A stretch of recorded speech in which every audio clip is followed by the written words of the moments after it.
Hey everybody, it's Jason Blaha here. Now that my two obligatory informative videos are done for the day, it's time to talk about current events in the online fitness community. And some people have awared me that Jeff Nippard made a video discussing one of his training partners, I believe his name is Pat, and how he got Rhabdo a couple months ago. So let me go ahead and put on my +5 out of weaponsmithing. Work on scaling up my crafting a little bit, and let's talk about this. You know what, Jeff? I think you were being a lot nicer to him than you should have been. Now, Jeff is one of these guys that I'll occasionally criticize. Most of you guys know I don't actually dislike Jeff Nippard. A lot of people I really dislike in this industry. I make that pretty clear, and it's pretty obvious. And it's not because I'm an asshole. I'm a little bit of an asshole.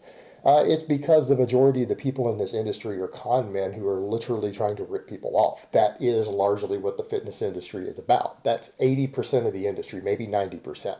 And the other 10 to 20% are really well-meaning people who actually do want to help people and are trying to earn a living helping people, informing them, really teaching people. But there's a lot of con men, like people who are selling you supplements. That's a perfect example. Anyone really trying to push supplements is a con man. They don't work. Okay? That's a ripoff. So, let's come back over to the point. Jeff actually does try to really help people put out good information to guys, legitimately, decently strong lifter, everything else. So I don't necessarily bash on Jeff the same way. So what I'm going to say here, Jeff, you were too nice to your training partner. Because I'm watching and you're standing here talking about how disciplined he is and hardworking. And I'm like, disciplined people don't get Rhabdo. Right? Disciplined people don't overtrain. And I know that might sound weird to people to be like, what? That's not possible. You only get there through extreme hard work. Yeah, and that's not discipline. That is not discipline. That's called ego lifting, ego training, maybe using too many stimulants and all sorts of drugs that are pushing you to go harder than a reasonable person would to the point of your own self-detriment. Like, disciplined people don't damage and destroy themselves. That's not discipline. No, self-destruction is not discipline. Well, let's come over to the point. So I kind of listened to that, and I'm like, kind of surprised that someone Jeff is saying is really disciplined and a good lifter and everything else had this problem. So here's the direction I want to go with that. I'm watching Jeff put him on camera bench pressing. Now I get it. I get it. Jeff, why did you let him bench press like that on camera on your channel? I'm going to be honest, like, why? Because I was watching him warm up and I was already like, okay, the guy's obviously a strong bencher, but the warm-up itself, did you just talk about this guy doing powerlifting meets and powerlifting? And I'm watching what he's doing. I'm like, his warm-ups are already ingraining bad habits that get you red-lighted in a meet. He's already ego lifting. You have him do 405, and then you called that a 405 bench? Called it lightweight, easy for him. There's no way he could bench that in a meet. There's no way he could bench 400 pounds in a meet. So I don't think that's too easy for him. That is higher than his 1 rep max. That's not lightweight. You basically are pushing on an ego lifter's ego who's already had an issue with harming himself. All right, think about that for a moment. Watch the way he bench press. All right, it's pretty clear this isn't a disciplined guy. This is a person who has an ego problem with his training. And I'm saying that in the nicest way possible because I don't want to see someone like him. That guy actually probably does train really hard, probably does have pretty decent genetics, probably has a good work ethic. I'm obviously a big fan of strength training. I don't want to see people get hurt who are actually genuinely trying to improve. But, I mean, this is a case of how your ego getting in the way can get you hurt. Look at what he did on the bench press. He bounced the bar off his chest and then lifted his ass off the bench. Why? Because he's not strong enough to bench 405. I'm sure the guy's a strong bencher. He's probably a stronger bencher than me, than I currently am right now. All right? I think the guy, so let me put that back out there. I think the guy is a stronger bench presser than me right now. Now, I've, in the past, have been a stronger bencher than him, but I think right now he's stronger than me. So I'll put that out there, but he's not strong enough to bench 405, not by a long shot. That guy needs to reel it back in. Reel it back in. And why are you having someone do something like that on your channel? If we're going to talk about proper training and strength training, you just let the guy do a goofy-ass ego lift on camera and then praised him for it.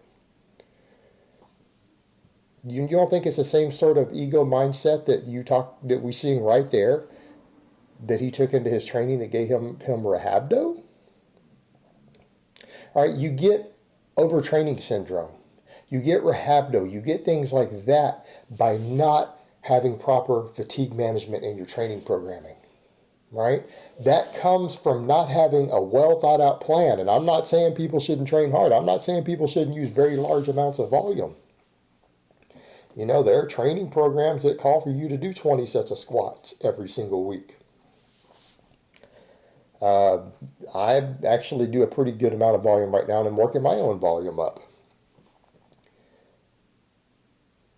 But you have to have proper programming. You have to have proper fatigue management. There are lifters who literally train for many hours every single week, who have insane numbers and are insanely strong, insanely conditioned, who do not get injuries. They do not get overtraining syndrome. They do not get rhabdo. They don't get any of these things. Why? Proper fatigue management. So let's talk about what discipline actually means. Discipline is pushing yourself to your limits consistently. Discipline is also reeling things back in, right? Discipline has two sides when it comes to things like training or diet or anything else. Discipline means pushing yourself to a limit, but not crossing that limit. Discipline means that you know where to stop, where to back down, where to reel things back in. Discipline means setting your ego to the side to do what you know you need to do instead of what you think that you should be driven to do. All right, there's a big difference. And I'm going to say that a person who is actually destroying their body because their ego is telling them that they can do something that they can't, to the point to where their ego is telling them to ignore the warning signs, ignore muscle cramps, ignore connective tissue inflammation, ignore all these things that we know happen weeks before you develop any of these problems. You get warning signs weeks out. No one has ever accidentally gotten rhabdo from training. No one's ever accidentally developed overtraining syndrome. Very rarely does anyone, even other than, again, through stupidity, very rarely does anyone just accidentally tear a tendon off. You get warning signs usually for weeks ahead of time. All right, a disciplined person is going to see the warning signs, set their ego to the side and say, okay, I have to back down. I have to back down a hair. Because this is going to hurt me. This is no longer going to help me reach my goals. This is not conducive to what I am trying to achieve. And I can tell you right now, I assessed right there watching anyone who, again, you're talking about discipline, who just benched like that, bounced the bar off his chest and lifted his ass like 6-7 inches off the bench so that he could show off and bench 405 on camera. That's an ego lifter.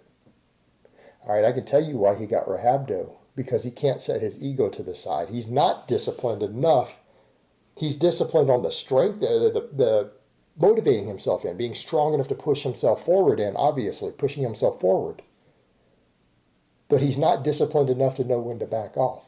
He's not disciplined enough to know what his practical limits are. And that's obvious because the guy got rhabdo. And that's also obvious because you watched the guy bench 405 knowing he couldn't bench 405.